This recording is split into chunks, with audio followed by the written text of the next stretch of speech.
Hello વિદ્યાર્થી મિત્રો, હવે આપણે રસાયણ વિજ્ઞાનમાં એક ચેપ્ટર જોયું, બરાબર છે, રાસાયણિક પ્રક્રિયાઓ અને સમીકરણો. હવે આપણે જીવ વિજ્ઞાનની શરૂઆત કરવા જઈ રહ્યા છીએ ત્યારે સૌથી પહેલાં છઠ્ઠું ચેપ્ટર જૈવિક ક્રિયાઓ વિશે માહિતી મેળવીએ. બરાબર છે, ઓકે. તો હવે સૌથી પહેલો જૈવિક ક્રિયાઓ વિશે માહિતી મેળવીએ એ પહેલાં અમુક નોર્મલ જે કન્ડિશન છે, જેમ કે હલનચલન. બરાબર છે, તમને ખબર છે કે સજીવમાં ખૂબ જ અગત્યની વસ્તુ એટલે કે હલનચલન છે. તો આ હલનચલન કેવી પ્રકારના હોય? બરાબર છે, તો હલનચલન છે એ દ્રશ્ય કે અદૃશ્ય હોઈ શકે, વૃદ્ધિ સંબંધિત હલનચલન હોઈ શકે, કાર્ય સંબંધિત હલનચલન હોઈ શકે. બરાબર છે, દ્રશ્ય અદૃશ્ય હલનચલન એટલે શું? બરાબર છે, જેમ કે દોડવું, ચાવવું. બરાબર છે, તો આ બધી વસ્તુ તમે નોર્મલી જોઈ શકો છો, મતલબ કે તેને આપણે દ્રશ્ય હલનચલન બોલીશું.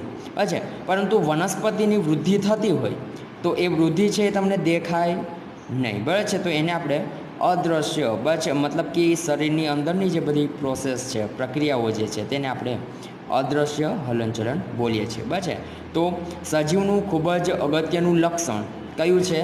હલનચલન દર્શાવવું. પાછું બોલું છું, સજીવનું અગત્યનું લક્ષણ કયું છે? હલનચલન. હલનચલન એક કેવા પ્રકારનું હોઈ શકે? તો કે દ્રશ્ય કે અદૃશ્ય, વૃદ્ધિ સંબંધિત હલનચલન હોઈ શકે, કાર્ય સંબંધિત હલનચલન હોઈ શકે.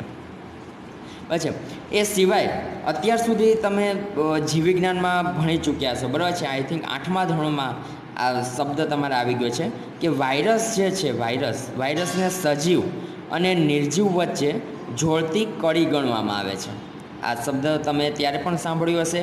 તો શા માટે વાયરસને સજીવ અને નિર્જીવ વચ્ચેની કડી ગણવામાં આવે છે? તો તમને ખબર હશે, બરાબર છે, અત્યારે આ કોરોનાની મહામારી ચાલે છે, બરાબર છે, તો ત્યારે તમે જોયું હશે કે કોરોના એ પણ એક પ્રકારનો વાયરસ છે. તો હવે વાયરસ જે છે એ કઈ રીતે કામ કરે છે? તો કે જ્યારે નોર્મલી બહારની કોઈ કન્ડિશનમાં હોય ત્યારે તે પોતે નિર્જીવની જેમ વર્તે છે. જ્યારે તે મનુષ્યના શરીરમાં સંપર્કમાં આવે છે ત્યારે તે પોતે સજીવ થાય છે. બસ એટલા માટે વાયરસને જે છે એ સજીવ અને નિર્જીવ વચ્ચે જોડતી કણી ગણવામાં આવે છે. હવે આજે હલનચલનની આપણે વાત કરી રહ્યા છીએ, પછી કે જે સજીવનું શું છે? મુખ્ય લક્ષણ છે. બરાબર છે, તો હલનચલન છે એ બે પ્રકારના હોઈ શકે. એક તો ઐચ્છિક હલનચલન અને બીજું છે અનૈચ્છિક હલનચલન. ઐચ્છિક હલનચલન એટલે શું? કે તમારી ઈચ્છા અનુસાર જે હલનચલન થતું હોય. ઉદાહરણ તરીકે દોડવું છે, ચાવવું છે, બૂમ પાડવી છે, તો આ બધા હલનચલન કેવા છે? એ તમને ઈચ્છા થશે તો તમે એ હલનચલન દર્શાવશો. પછી જેમ કે તમે કંઈ ખાતા હશો તો તમે તે ચાવશો, બરાબર છે, તો એ તમારી ઈચ્છા છે. કદાચ તમારે ગળી જવું હોય તો ગળી પણ શકો, બરાબર છે, એ તમારા ઉપર ડિપેન્ડ છે. એટલા માટે એને આપણે બોલીશું ઐચ્છિક હલનચલન. હવે અનૈચ્છિક હલનચલન એટલે શું? જેમ કે મનુષ્ય અથવા તો કોઈ પ્રાણી છે, બરાબર છે, તો એ પોતાનો શ્વાસ લેવાનું કેવું રાખે છે? ચાલુ જ રાખે છે. સૂતા હોય તેમ છતાં પણ શ્વાસ લેવાની પ્રક્રિયા કેવી હોય છે? ચાલુ જ. મતલબ કે એ તમારા હાથમાં નથી, પણ શું છે? કુદરતી રીતે, બરાબર છે, પ્રોસેસ છે એ કન્ટિન્યુ ચાલુ રહેતી હોય છે. તો આ જે હલનચલન છે એ હલનચલનને આપણે અનૈચ્છિક હલનચલન બોલીશું. બરાબર છે, તો મતલબ કે જીવન જીવવા માટે અગત્યનો શબ્દ કયો મેં તમને? હલનચલન. હલનચલનમાં પણ શું? દ્રશ્ય અને અદૃશ્ય, વૃદ્ધિ સંબંધિત છે અને કાર્ય સંબંધિત હલનચલન હોઈ શકે. હવે કદાચ હું તમને પ્રશ્ન એવો પૂછું કે જીવનની આપણે કોઈ વ્યાખ્યા આપવી છે, તો એને વ્યાખ્યાયિત કરવા માટે દ્રશ્ય હલનચલનનું લક્ષણ પર્યાપ્ત છે? તો એનો જવાબ આવે ના. બરાબર છે, દ્રશ્ય હલનચલનથી તમે જીવનને વ્યાખ્યાયિત ન કરી શકો. એના માટે શા માટે ન કરી શકીએ? તો એનું આપણે કારણ સમજીએ. ઓકે, હવે તમને ખબર છે દોડવું, બૂમ પાડવી, ચાવવું, શ્વાસ લેવો, આ બધું કેવું હલનચલન છે? દ્રશ્ય હલનચલન છે. કેવું હલનચલન છે? દ્રશ્ય હલનચલન. પરંતુ વનસ્પતિની વૃદ્ધિ છે, પછી પ્રાણીઓની જે અનૈચ્છિક હલનચલનની ક્રિયાઓ છે, તો આ બધું હલનચલન કેવું છે? અદૃશ્ય હલનચલન. કેવું છે? અદૃશ્ય હલનચલન. પછી તો આ જે અદૃશ્ય હલનચલન છે એ પણ શું કરે છે તો કે સજીવનું નિર્દેશન કરે છે, બસ એ પણ રિપ્રેઝન્ટ કરે છે કે સામેવાળી જે વનસ્પતિ છે અથવા તો પ્રાણી છે શું છે, સજીવ છે. મતલબ કે દ્રશ્ય હલનચલનનું જેટલું ઇમ્પોર્ટન્સ છે એટલું જ કેનું ઇમ્પોર્ટન્સ છે, અદ્રશ્ય હલનચલનનું. બરાબર છે. અને આ અદ્રશ્ય હલનચલન ક્યાં થતું હોય છે તો કે આપણા શરીરની અંદર જે કોષો આવેલા છે એ કોષોની અંદર શું થતું હોય છે, અદ્રશ્ય આણ્વીય ગતિથી શરીરને જીવંત રાખે છે. મતલબ કે આપણા કોષો કેના બનેલા હોય છે, અણુઓના બનેલા હોય છે. અને એ અણુઓ શું કરતા હોય છે, સતત ગતિ કરતા હોય છે, પણ એ ગતિ આપણે દેખાતી નથી, માટે એને આપણે શું નામ આપ્યું છે, અદ્રશ્ય હલનચલન. બરાબર છે. તો પાછી હું વાત કરું છું, શા માટે બરાબર છે દ્રશ્ય હલનચલન એક પર્યાપ્ત લક્ષણ નથી, બરાબર છે. એ સિવાય બીજા પણ લક્ષણ છે, જેમ કે અદ્રશ્ય હલનચલન, વૃદ્ધિ સંબંધિત હલનચલન, કાર્ય સંબંધિત હલનચલન. તો કેમ છે તો મેં તમને સમજાવ્યું, બરાબર છે. દોડવું, બૂમ પાડવી, ચાવવું, શ્વાસ લેવું એ બધું દ્રશ્ય હલનચલન છે.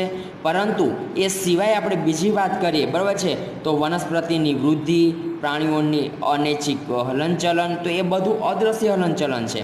અને એ પણ સજીવોનું નિર્દેશન કરે છે. પછી આપણા શરીરની અંદર જે કોષો આવેલા છે એ અદ્રશ્ય આણ્વીય ગતિથી આપણું જીવન જે છે એ ટકાવી રાખવાનું કામ કરે છે. બરાબર, જે જીવન માટે ખૂબ જ જરૂરી છે. પછી તો પ્રશ્ન એ થશે કે આણ્વીય ગતિ જીવન માટે જરૂરી છે. આણ્વીય ગતિ, અહીંયા મેં એક શબ્દ લખેલો છે આણ્વીય ગતિ. તો હવે આપણે આ શબ્દ સમજવાનો છે કે આણ્વીય ગતિ જીવન માટે કેમ જરૂરી છે, એવો પ્રશ્ન મેં કીધેલો છે. બરાબર, અત્યાર સુધી આપણે શું જોયું, હું પાછું રિપીટ તમને બોલી દઉં છું. સૌથી પહેલાં આપણે જોયું કે જીવન જીવવા માટે અગત્યનું લક્ષણ દર્શાવ્યું મેં તમને હલનચલન. હલનચલન આપણે અલગ અલગ પ્રકાર જોયા, દ્રશ્ય હલનચલન, અદ્રશ્ય હલનચલન, વૃદ્ધિ સંબંધિત હલનચલન, કાર્ય સંબંધિત હલનચલન. પછી આપણે એક પોઈન્ટ જોયો કે વાયરસ છે તેને સજીવ અને નિર્જીવ વચ્ચે જોડતી કડી ગણવામાં આવે છે. શા માટે એને કડી ગણવામાં આવે છે તો મેં તમને સમજાવ્યું તેમ, બરાબર છે, કે જે ત્યારે શું કરે છે, શરીરમાં આવે છે, મનુષ્ય શરીરમાં આવે છે અથવા તો કોઈ પ્રાણી ઉપર, સજીવ ઉપર આવે છે ત્યારે જ તે પોતાનું કાર્યની શરૂઆત કરે છે. હા છે. એ પછી આપણે અનૈચ્છિક અને નૈચ્છિક ક્રિયાઓ, ઐચ્છિક ક્રિયાઓ વિશે માહિતી મેળવી, બરાબર છે. તેમાં દોડવું, ચાવવું, બૂમ પાડવી એ બધી કેવી છે, ઐચ્છિક ક્રિયાઓ. જ્યારે સૂતા સમયે નોર્મલી શ્વાસ લેવો, બસ છે, અથવા તો શરીરની અંદર જે બીજી પાચનની એ બધી જે પ્રક્રિયા થતી હોય છે એ અનૈચ્છિક હલનચલન છે. પછી પ્રશ્ન મેં તમને પૂછ્યો કે જીવનની વ્યાખ્યા આપવા માટે આપણે માત્ર હલનચલન શબ્દ પર્યાપ્ત નથી. કેમ નથી તો એનું આપણે કારણ જોયું. પછી તો કારમાં પણ તમારે આ બધા પોઈન્ટ જ લખવાના આવશે. બસ કે દોડવું, બૂમ પાડવી, ચાવવું, શ્વાસ લેવો એ દ્રશ્ય હલનચલન છે, પરંતુ વનસ્પતિની વૃદ્ધિ, પ્રાણીઓની અનૈચ્છિક હલનચલન એ બધું કેવું છે, દ્રશ્ય હલનચલન છે. અને આ દ્રશ્ય હલનચલન પણ શું કરે, અદ્રશ્ય હલનચલન છે. જે અદ્રશ્ય હલનચલન છે એ પણ શું કરે છે, સજીવોનું નિર્દેશન કરે છે. બસ, અને બીજો પોઈન્ટ એ પણ આપણે જોયો કે આપણી કોષોની અંદર શું આવેલું હોય છે, અદ્રશ્ય આણ્વીય ગતિ. પછી જે શરીરને શું કરે છે, જીવંત રાખવાનું કામ કરે છે. તો પછી હવે મેં તમને પ્રશ્ન એવો પૂછ્યો છે કે આણ્વીય ગતિ છે એ શા માટે જીવન માટે જરૂરી છે. બરાબર, તો હવે આ પ્રશ્નનો આપણે જવાબ મેળવીએ, બરાબર છે. તો ઓકે, હવે તમને ખબર છે સજીવો છે, સજીવોનું શરીર કઈ બે વસ્તુથી બનેલું છે તો કે કોષો અને પેશીઓ. મતલબ કે આ શું છે, એક પ્રકારની રચના છે કે કોઈ પણ સજીવ હશે તો તેમાં કોષો આવેલા હશે અને પેશીઓ આવેલી હશે. આ કોષો અને પેશીઓ એકબીજા સાથે મળી અને આગળ જતાં અંગ બનાવશે અને પછી એક સુવ્યવસ્થિત સંરચના તૈયાર થશે. બસ, અહીંયા આટલી વસ્તુ તમે ઓલરેડી અત્યાર સુધી ભણી ગયા છો 9મા ધોરણ સુધીમાં. તો હવે આજે આપણી સુવ્યવસ્થિત સંરચના છે એ જેમ સમયાંતર, મતલબ કે જેમ સમય પસાર થશે, બરાબર છે, તેમ શું થાય છે તો કે પર્યાવરણની અસરથી, મતલબ કે પર્યાવરણની તેના ઉપર અસર પડશે, વિઘટિત થાય છે. પર્યાવરણની અસરથી શું થાય છે, વિઘટિત થાય છે. બરાબર છે. પાછું બોલું છું પોઈન્ટ, સજીવો છે તેનું, સજીવો છે કેના બનેલા હોય છે, બે અગત્યની વસ્તુ, કોષો અને પેશીઓ. પછી આ કોષો અને પેશીઓની શું હોય છે આપણા શરીરમાં, અથવા તો કોઈ વનસ્પતિઓ છે, કોઈ પણ તમે સજીવ લઈ લો, બરાબર છે, તો તેમાં તેની શું હોય છે, એક સુવ્યવસ્થિત સંરચના હોય છે. પરંતુ આ જે સુવ્યવસ્થિત સંરચના છે અમુક સમયાંતરે પર્યાવરણની અસરથી તે વિઘટિત થાય છે, અને ત્યારે તે વ્યવસ્થા તૂટે તો સજીવ વધારે સમય સુધી જીવી શકે નહીં. શું લખ્યું છે મેં? જો આ સુવ્યવસ્થિત, મેં અહીંયા આગળ જે વર્ડ યુઝ કર્યો સુવ્યવસ્થિત, બરાબર છે, જે સમયાંતરે શું થવાનું છે, પર્યાવરણ સાથે તેની અસર થવાની છે, તો એ વ્યવસ્થા જો તૂટી જશે તો સજીવ છે તે લાંબો સમય સુધી જીવંત રહી નહીં શકે, બરાબર છે. એટલે આપણે શું કરવું પડે એ જીવન જીવી શકીએ માટે, એટલા માટે આપણે શું કરવું પડે, શરીરમાં સમારકામ કરવું પડે, તેને રક્ષણની જરૂરિયાત હોય, બરાબર છે. ઉદાહરણ તરીકે હું એમ બોલું કે ભાઈ કોઈ બાઇક ઉપર કોઈ વ્યક્તિ જાય છે અને કદાચ તેનું એક્સિડન્ટ થાય અને જો તેના શરીરમાંથી વધારે પડતું લોહી છે એ વહી ગયું હોય, બરાબર છે, તો એ શું થઈ ગયું કે પહેલાં એકદમ સુવ્યવસ્થિત સંરચના હતી, પણ પર્યાવરણની અસર અથવા તો બાહ્ય કોઈ પરિબળથી, બરાબર છે, શું થયું, એની વ્યવસ્થા તૂટી એટલે શું થઈ ગયું, એ જગ્યા પરથી એને લોહી નીકળી ગયું. હવે લોહી નીકળી ગયું તો શું થશે, તેના શરીરમાં લોહીનું પ્રમાણ ઘટશે, તો અચાનક જ એને લોહીના બોટલની જરૂર પડશે, બરાબર છે, અને પછી તેને જે ગ્રુપ હશે એ ગ્રુપનું તેને લોહી ચડાવવામાં આવે, મતલબ કે એને શું કહેવાય, સમારકામ કર્યું કહેવાય. શું કહેવાશે? સમારકામ. અને સમારકામ કર્યું, અને બીજું પ્લસ એ સમારકામ કર્યા બાદ પણ શું કરવામાં આવે છે તે કે એને બોટલો ચડાવવામાં આવે ગ્લુકોઝની છે, એ સિવાય, બરાબર છે, બીજી એને ટેબ્લેટ્સ છે એ બધું આપવામાં આવે છે, મતલબ કે એને શું પડે, રક્ષણની જરૂરિયાત પડતી હોય છે, બરાબર છે. તો અંદરની જે બધી સંરચના છે પછી એ સંરચના અણુઓની બનેલી હોય છે. કેની બનેલી હોય છે? અણુઓની. અને તમે ઓલરેડી 9મા ધોરણમાં રસાયણ વિજ્ઞાનની અંદર પણ તમે ભણી ગયા હોય છે, બરાબર છે, કે અણુઓ છે સતત શું હોય છે, ગતિશીલ હોવા ખૂબ જરૂરી છે. જો એ ગતિશીલ ના હોય તો એ ટાઈમે કામ કરે નહીં, બરાબર છે. તો સેમ વસ્તુ એવું છે, બરાબર છે, આપણું શરીર પણ અણુઓનું બનેલું છે, બરાબર છે. તો આપણા શરીરને કામ કરવું હશે તો આપણા શરીરની અંદર જે અણુઓ આવેલા છે તે અણુઓને સતત ગતિશીલ રાખવા ખૂબ જ જરૂરી છે.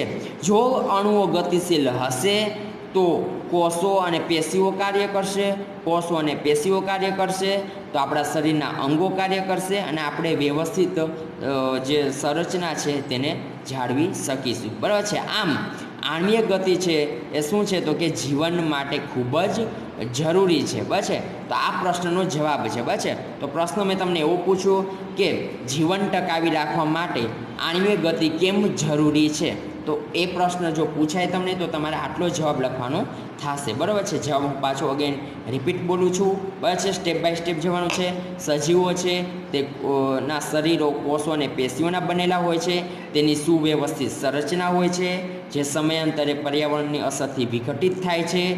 જો આ વ્યવસ્થા તૂટે તો સજીવ વધારે સમય સુધી જીવી શકે નહીં, અને આ માટે આપણે તેમાં શું કરવું પડે તો કે સમારકામ અને રક્ષણની જરૂરિયાત ઊભી થાય, બરાબર છે. બધી સંરચનાઓ છે તે અણુઓની બનેલી હોય છે, અને તમને ખબર છે કે અણુઓ છે ગતિશીલ હોય અને ગતિશીલ રાખવા પણ જરૂરી છે, બરાબર છે. આમ બરાબર છે, આણ્વીય ગતિ છે એ શું છે, શરીર માટે ખૂબ જ ઉપયોગી છે. ઓકે, હવે નેક્સ્ટ જોઈએ જૈવિક ક્રિયાઓ, બરાબર છે. ચેપ્ટરનું નામ જ છે જૈવિક ક્રિયાઓ. તો આ જૈવિક ક્રિયાઓ એટલે શું? તો સૌથી પહેલાં આપણે એની વ્યાખ્યા સમજીએ કે જૈવિક ક્રિયાઓ એટલે શું, બરાબર છે. તો કે બધા જ સજીવો દ્વારા કરવામાં આવતી મુખ્ય ક્રિયાઓ કે જે સજીવનું અસ્તિત્વ જાળવી રાખવા માટે કેવી છે, જરૂરી. ઉદાહરણ હું તમને એમ કહું કે ખોરાક, પછી શ્વાસોશ્વાસની જે પ્રક્રિયા છે તે, પછી વહનની પ્રક્રિયા જે આપણા શરીરની અંદર થતી હોય છે તે, છે. તો એ બધી જીવન માટે કેવી છે, જરૂરી. તો મેં લખેલા છે નામ, બરાબર છે. પોષણ છે, શ્વસન છે, વહન છે, ઉત્સર્જન છે. તો આ બધી પ્રક્રિયાઓ કેવી છે, જીવન માટે જરૂરી, બરાબર છે. તો આ બધી પ્રક્રિયા જે ક્રિયાઓ છે આ બધી ક્રિયાઓને આપણે શું બોલીશું, જૈવિક ક્રિયાઓ, બરાબર. તો વ્યાખ્યા હું પાછું બોલું છું અને ખાસ વસ્તુ યાદ રાખવાની છે કે જ્યારે તમે વ્યાખ્યા લખો છો ત્યારે તેમાં કોઈ બી જાતનો ચેન્જીસ નહીં ચાલે. બરાબર. તમારે બેઠી જ લખવી પડશે. બરાબર. તો હું રિપીટ કરું છું, એકદમ સહેલી વ્યાખ્યા છે કે બધા જ સજીવો દ્વારા કરવામાં આવતી મુખ્ય ક્રિયાઓ, બધા જ સજીવો દ્વારા કરવામાં આવતી મુખ્ય ક્રિયાઓ જે સજીવનું શું કરે છે, અસ્તિત્વ જાળવી રાખવા માટે જરૂરી છે, તો તેને શું કહેવાશે, જૈવિક ક્રિયાઓ. મતલબ કે સજીવ છે તે પોતાનું અસ્તિત્વ ટકાવી રાખવા માટે જે ક્રિયાઓ કરે છે બધી જ ક્રિયાઓને આપણે શું બોલીશું, જૈવિક ક્રિયાઓ. બસ આવી જૈવિક ક્રિયાઓમાં આપણે શું લીધું, પોષણ છે, શ્વસન છે, વહન છે, ઉત્સર્જન છે. બસ તો આ શું છે, આપણી જૈવિક ક્રિયાઓ. હવે આ જે જૈવિક ક્રિયાઓ છે એમાં અહીં આપણે 1 બાય 1 બધી જ જોવાની છે. બસ પોષણ, શ્વસન, વહન, ઉત્સર્જન અને બધામાં ડિટેલમાં આપણે સ્ટડી કરવાનું છે. બસ તો સૌથી પહેલાં આપણે પોષણ વિશે થોડી માહિતી મેળવીશું આજે. બરાબર છે. તો શું છે પોષણ? બસ તો તમને ખબર હશે ને, પોષણ એટલે ખોરાક. ઇન શોર્ટ તમે નોર્મલી આપણે આપણા વર્ડમાં બોલીએ, સાયન્ટિફિક ભાષામાં ને પણ નોર્મલ શબ્દમાં બોલીએ તો પોષણ મતલબ કે ખોરાક. ખોરાક એટલે શું, તો કે ઇન શોર્ટ હું તમને એવું બોલું કે ભાઈ ભૂખ લાગી છે, પછી એટલે તમારે ખોરાકની જરૂર પડે એટલે તમે એ ખોરાક લઈ શકો છો. પણ ભૂખ કેમ લાગી? પછી તો નોર્મલ કે તમે કોઈ કામ કરતા હશો, પછી કામ કરતા હશો એટલે તમારી ઉર્જા વપરાણી હશે, ઉર્જા વપરાઈ હશે એટલે અંદરના કોષો થાકી ગયા હશે અને એને ઉર્જાની જરૂર હશે. તો ઉર્જાની જરૂરિયાત પૂરી કરવા માટે તમે શું કરશો, બહારથી ખોરાક આપશો. એ ખોરાક શરીરમાં અંદર દાખલ થશે એટલે શરીરની અંદર પાચનની ક્રિયા થશે. પાચનની ક્રિયા થયા બાદ શું કરશે, એ પોતે ઉર્જા મેળવશે અને તમારો જે સેલ છે, કોષ છે, એ શું થશે, ચાર્જ થઈ જશે અને પછી હવે તમે શું છો, રેડી છો બીજું કામ કરવા માટે. બરાબર છે. તો આ નોર્મલી રૂટીન ભાષામાં આપણે આવું બોલતા હોય. બરાબર છે. તો હવે આપણે એ જ વસ્તુને વ્યાખ્યા સ્વરૂપે જોવાનું છે. બરાબર છે. તો જો ઉર્જાના સ્ત્રોતને ખોરાક રૂપે, શું લખું છું હું, ઉર્જાના સ્ત્રોતને ખોરાક રૂપે બહારથી સજીવના શરીરની અંદર દાખલ કરવાની જે ક્રિયા છે તે ક્રિયાને આપણે શું બોલીશું, પોષણ. પાછી હું વ્યાખ્યા રિપીટ કરું છું, ઉર્જાના સ્ત્રોતોને ખોરાક રૂપે બહારથી સજીવના શરીરની અંદર દાખલ કરવાની જે ક્રિયા છે તે ક્રિયાને પોષણ બોલીશું. બરાબર છે. જેમ કે તમે સાયકલ ચલાવતા હોય અથવા તો નોર્મલી કોઈ ચાલતા હોય, કોઈ ક્રિયા કરતા હોય, પછી તો આ બધી જ બાબતોમાં તમને ખબર છે ઉર્જાનો ઉપયોગ થવાનો છે. ઇવન તમે પછી માત્ર આ જે પ્રક્રિયા થઈ કેવી છે બધી તમે આમ જોઈ શકો છો. બસ કે ભાઈ પેલો માણસ ચાલે છે, પછી અથવા તો કોઈ કામ કરી રહ્યો છે, કોઈ હોમવર્ક કરી રહ્યું છે. બસ તો આ બધી જ બાબતોમાં તમને ખબર છે ઉર્જાનો ઉપયોગ થવાનો છે. પછી એ સિવાય પછી એટલે જરૂરી નથી કે તમે આવી સ્થિતિમાં હોય ત્યારે જ ઉર્જાની જરૂર પડે. ઇન શોર્ટ તમે સ્થિર બેઠા છો તો તમે જે સ્થિર બેઠા છો એ બેસવા માટે પણ ઉર્જાની જરૂર તો પડવાની જ છે. બરાબર. તો એ સમયે પણ શું થતું હોય છે, ઉર્જાનો ઉપયોગ થતો હોય છે. અથવા તો તમે કોઈ વસ્તુને જોઈ રહ્યા છો તમારી આંખેથી, બરાબર, તો એ સમય દરમિયાન પણ આપણા શરીરમાંથી ઉર્જાનો ઉપયોગ થતો હોય છે. બરાબર. તો સતત અને પ્લસ દ્રશ્ય હલનચલનની વાત કરું છું. અદ્રશ્ય હલનચલન તો આપણા શરીરની અંદર ચાલુ જ રહેવાનું છે. અંદરની બાજુ લોહીનું પરિવહન થતું હોય, પાચનની ક્રિયા થતી હોય, ઉત્સર્જનની ક્રિયા થતી હોય, તો આ બધી ક્રિયા માટે તો ઉર્જાની જરૂર રહેવાની જ છે. પછી તો એ તો અદ્રશ્ય છે, પણ આપણે તો નોર્મલી દ્રશ્યની વાત કરીએ. બરાબર છે. તો નોર્મલી તમારે હાથમાં પેન પકડીને પણ તમે બેઠા છો તો એ પેન પકડવા માટે પણ તમારે ઉર્જાની જરૂર પડે. બરાબર છે. એટલા માટે આપણે એ ઉર્જા કોના સ્વરૂપે આપીએ છીએ, પોષણ સ્વરૂપે. બરાબર. તો એ પોષણ સ્વરૂપે કઈ રીતે ઉર્જા પ્રાપ્ત થતી હોય છે, પછી એના વિશે આપણે માહિતી મેળવી. બરાબર. તો વૃદ્ધિ, વિકાસ, પ્રોટીન, અન્ય પદાર્થોના સંશ્લેષણ માટે આપણે આપણા શરીરને બહારથી શું આપવું પડે છે, અમુક પદાર્થ, અમુક જરૂરિયાતો આપવી પડે છે. બરાબર. તો પ્રશ્ન એ થશે કે હવે સજીવ જે છે એ કઈ રીતે ખોરાક પ્રાપ્ત કરે છે. બરાબર. તો સજીવ જે છે તે બે રીતે ખોરાક પ્રાપ્ત કરતા હોય છે, પછી એ સજીવ ઉપર ડિપેન્ડ હોય છે. પછી તો તમને બે પ્રકારના પોષણ કરવા માટેના સજીવો મળશે જોવા. એક તો છે સ્વયંપોષી. પછી શું છે? સ્વયંપોષી સજીવ, મતલબ કે પોતાનો ખોરાક, પોતાનું પોષણ જાતે જ મેળવી લેતા હોય છે તે. અને બીજું હોય છે વિષમપોષી. વિષમપોષી મતલબ કે જે બીજા ઉપર આધાર રાખે એ પ્રકારના, બરાબર છે. તો આપણે સ્વયંપોષીની અંદર જોઈએ તો એ લોકો મોસ્ટ ઓફ ખોરાકમાં શું લેતા હોય છે? તો કે સરળ દ્રવ્યો, મતલબ કે પાણી અને કાર્બન ડાયોક્સાઇડ જેવા અકાર્બનિક સ્ત્રોતો. શું લખ્યું છે? મેં એક શબ્દ લખેલો છે અકાર્બનિક. અકાર્બનિક મતલબ કેવા? કે જેમ કે તમે ગ્લુકોઝ જે છે, બરાબર છે, એ સિવાય પ્રોટીન છે, સ્ટાર્ચ છે, તો આ બધી જે વસ્તુ છે એને કાર્બનિક કહેવાય. શું કહેવાય? કાર્બનિક. જ્યારે પાણી છે, કાર્બન ડાયોક્સાઇડ છે, અથવા તો બીજો કોઈ નોર્મલી વાયુ હોય, બરાબર છે, તો તેને આપણે અકાર્બનિક બોલીશું.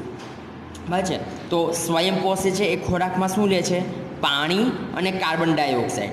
બસ. અને શું કરે છે? પોતાનું પોષણ મેળવી અને પોતાના શરીરને ઉર્જા પ્રાપ્ત કરાવે છે. તો આવું કેમાં જોવા મળે? તો કે બધી જ લીલી વનસ્પતિ. બધી જ લીલી વનસ્પતિ શું છે?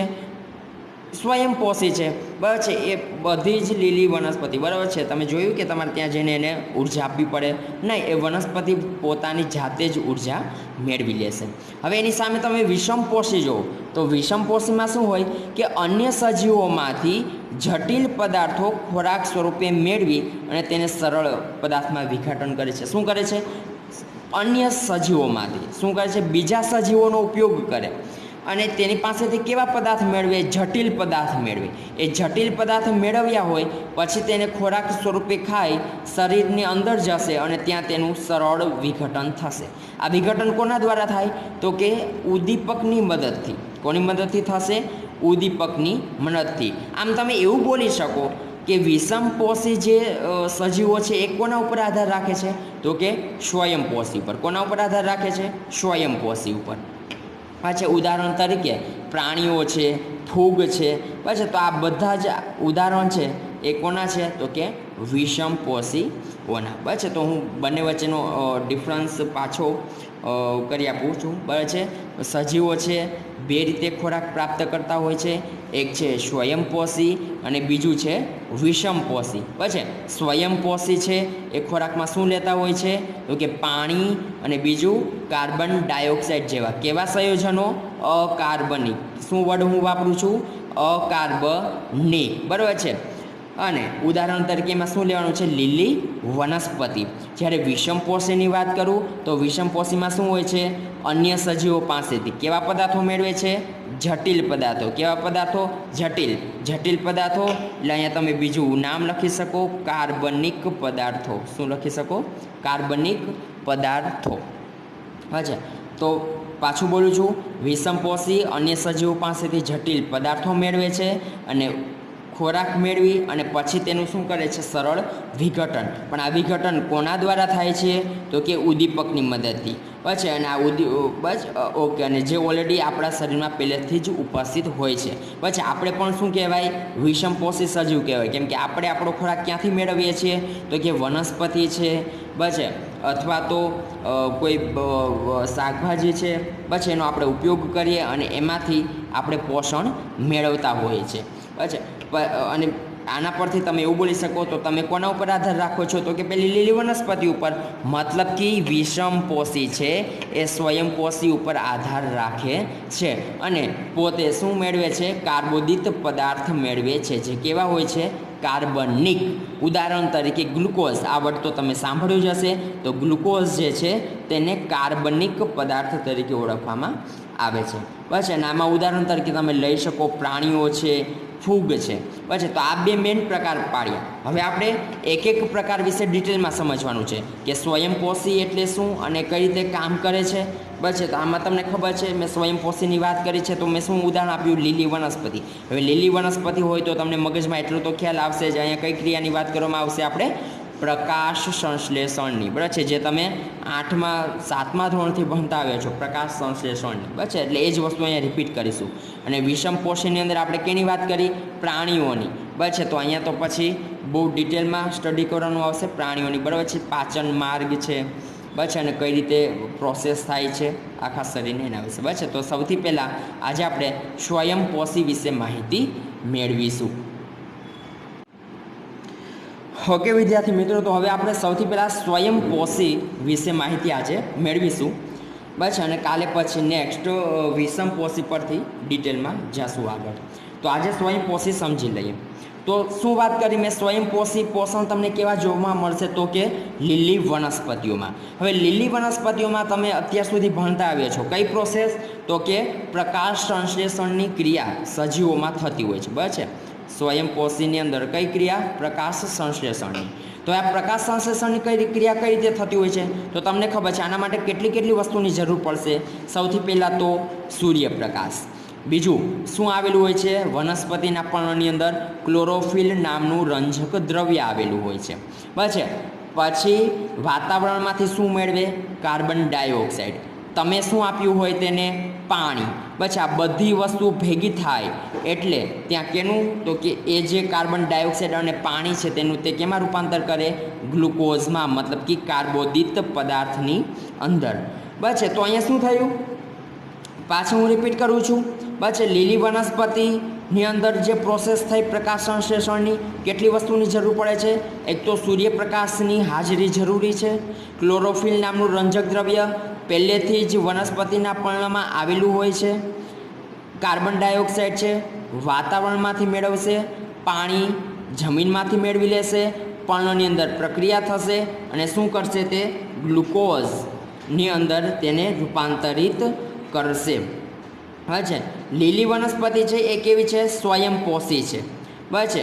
અને આ ઉપરાંત તે કેટલાક સ્ટાર્ચ અને કેટલાક પ્રોટીનનું પણ સાથે સાથે ઉત્પાદન કરતી હોય છે બરાબર છે. આ પ્રોસેસ જે થતી હોય છે પ્રકાશ સંશ્લેષણની બરાબર છે ત્યારે કેનું ઉત્પાદન એ કરતા હોય છે? સ્ટાર્ચ અથવા તો પ્રોટીનનું પણ ઉત્પાદન કરતા હોય છે. હવે શું થશે? ગ્લુકોઝ જે મળ્યો છે બરાબર છે એ ગ્લુકોઝનો ઉપયોગ કોણ કરશે? વનસ્પતિ. અને વનસ્પતિ શું કરશે? પોતાની ઉર્જા પૂરી પાડશે બરાબર છે. પરંતુ આ જ્યારે ઉર્જા પૂરી પાડે છે ત્યારે તે સંપૂર્ણ ગ્લુકોઝનો ઉપયોગ કરતી નથી. એટલે શું થશે? વધારાનો જે ગ્લુકોઝ જે છે તેને કયા સ્વરૂપે તો કે સ્ટાર્ચ સ્વરૂપે. કયા સ્વરૂપે? સ્ટાર્ચ સ્વરૂપે અથવા તો મંડકણ જેને પણ બોલી શકાય. સ્ટાર્ચ કણ અથવા તો મંડકણ મતલબ નાના કણ સ્વરૂપે તેને શું કરશે? સંગ્રહિત કરશે અને તેનો યાંત્રિક ઉર્જાની જેમ એ વધારાના જે ગ્લુકોઝ છે તેનો ઉપયોગ કરશે. અને વનસ્પતિને જ્યારે જરૂરિયાત હશે ત્યારે તે સ્ટાર્ચ કણ જે છે તેને ઉપયોગમાં આવશે બરાબર છે. તો શું પ્રોસેસ થઈ? સૌથી પહેલાં મેં શું કીધું તમને? આપણે સ્વયંપોષીની વાત કરીએ છીએ. સ્વયંપોષીમાં લીલી વનસ્પતિ આવશે. લીલી વનસ્પતિની અંદર કઈ ક્રિયા થતી હોય છે? પ્રકાશ સંશ્લેષણની. આ વસ્તુ તમે ઓલરેડી ભણી ચૂક્યા છો. અહીંયા વસ્તુ આ રિપીટ થાય છે. પ્રકાશ સંશ્લેષણની પ્રક્રિયા કઈ રીતે થાય છે તો કે આના માટે તમારે કેની જરૂર પડશે? સૂર્યપ્રકાશની, પાણીની અને કાર્બન ડાયોક્સાઇડની. પ્રક્રિયા ક્યાં થશે તો કે વનસ્પતિના પર્ણમાં શું આવેલું હોય છે? ક્લોરોફિલ નામનું રંજક દ્રવ્ય. એ જગ્યા ઉપર શું થશે? પ્રક્રિયાની શરૂઆત થશે. એટલે શું ઉત્પન્ન કરશે તો કે કાર્બોદિત પદાર્થ ગ્લુકોઝ ઉત્પન્ન કરશે બસ. અને આ ઉપરાંત વનસ્પતિ થોડા પ્રમાણમાં સ્ટાર્ચ અને પ્રોટીન પણ ઉત્પન્ન કરે છે. અચ્છા, ગ્લુકોઝમાં શું થશે? વનસ્પતિને જેટલી ઉર્જાની જરૂર હશે તેટલી ઉર્જા તે પોતે મેળવી લેશે બરાબર છે. પણ તેમ છતાં વધારાનો જે ગ્લુકોઝ ઉત્પન્ન થયેલો છે તેને તે કયા સ્વરૂપે સંગ્રહ કરશે? પોતામાં સ્ટાર્ચ કણ અથવા તો મંડ કણ સ્વરૂપે તેનો સંગ્રહ કરશે, જેનો તે યાંત્રિક ઉર્જા તરીકે ઉપયોગ કરશે. અને જ્યારે તેને જરૂરિયાત પડશે ત્યારે તે આ આંતરિક ઉર્જાનો ઉપયોગ કરી અને પોતે ઉર્જા મેળવી લેશે. પછી તો આજે આખી પ્રક્રિયા થઈ બરાબર છે. એ પ્રક્રિયા શું છે? આપણી પ્રકાશ સંશ્લેષણની પ્રક્રિયા, જે કેવી છે? સ્વયંપોષી વનસ્પતિ પોતે જાતે કરે છે. એટલે મેં અહીંયા રાસાયણિક સમીકરણ પણ લખ્યું છે. તો આપણે જોઈએ રાસાયણિક સમીકરણ સમજીએ તો શું હતું મારી પાસે? Carbon dioxide CO2. બીજું શું હતું મારી પાસે? પાણી. બીજું ક્લોરોફિલ નામનું રંજક દ્રવ્ય હતું અને સૂર્યપ્રકાશ પણ મારે અહીંયા આપવાનો છે. એટલે શું બન્યું સામે તો કે ગ્લુકોઝ બન્યું. ઓક્સિજન વાયુ છૂટો પડશે જે વાતાવરણમાં આવશે અને આપણે શ્વાસોશ્વાસની ક્રિયામાં આપણે ઉપયોગ કરીએ છીએ. અને બીજો પાણીનો અણુ છૂટો પડશે, H2O જે બાષ્પીભવન થઈ પછી વાતાવરણમાં જતો રહેશે અને આ ગ્લુકોઝ જે બન્યો એ શું કરશે, પોતે ઉર્જા સ્વરૂપે વનસ્પતિ તેનો ઉપયોગ કરશે.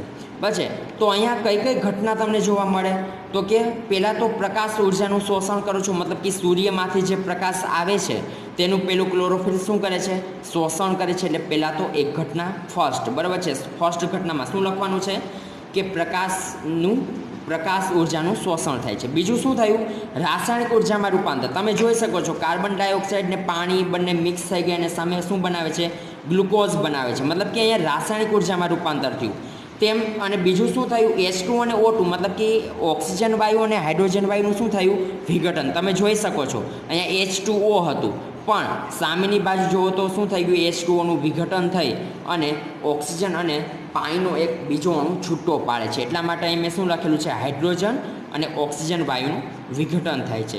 એ સિવાય બીજું શું સમજી શકો તમે, કાર્બન ડાયોક્સાઇડનું રિડક્શન થાય છે. અહીંયા જોઈ શકો શું થાય છે, કાર્બન ડાયોક્સાઇડ.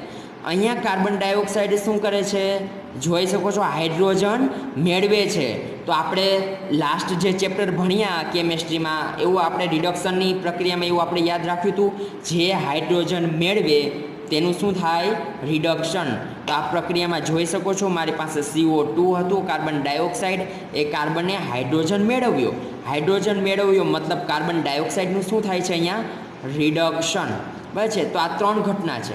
આ 3 ઘટનાનો પ્રશ્ન પૂછાય છે ઘણીવાર કે પ્રકાશ સંશ્લેષણ દરમિયાન તમને જોવા મળતી 3 ઘટના લખો. બસ 2 માર્ક્સમાં પ્રશ્ન પૂછાય છે તો 3 પોઈન્ટ લખવાના રહેશે.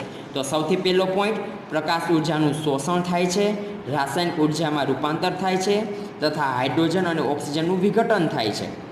અને બીજું કે લાસ્ટવાળો પોઈન્ટ, કાર્બન ડાયોક્સાઇડનું શું થાય છે, રિડક્શન. પછી તો આ જે વસ્તુ ભણ્યા પછી એ છે સ્વયંપોષી. પછી તો હું એકવાર આખું રિપીટ કરી દઉં છું. સ્વયંપોષીની અંદર આપણે કઈ કઈ વસ્તુને ધ્યાનમાં લીધી. પછી તો સૌથી પહેલું, બધા જ સજીવો અથવા તો લીલી વનસ્પતિ કઈ ક્રિયા દર્શાવે છે, પ્રકાશ સંશ્લેષણ.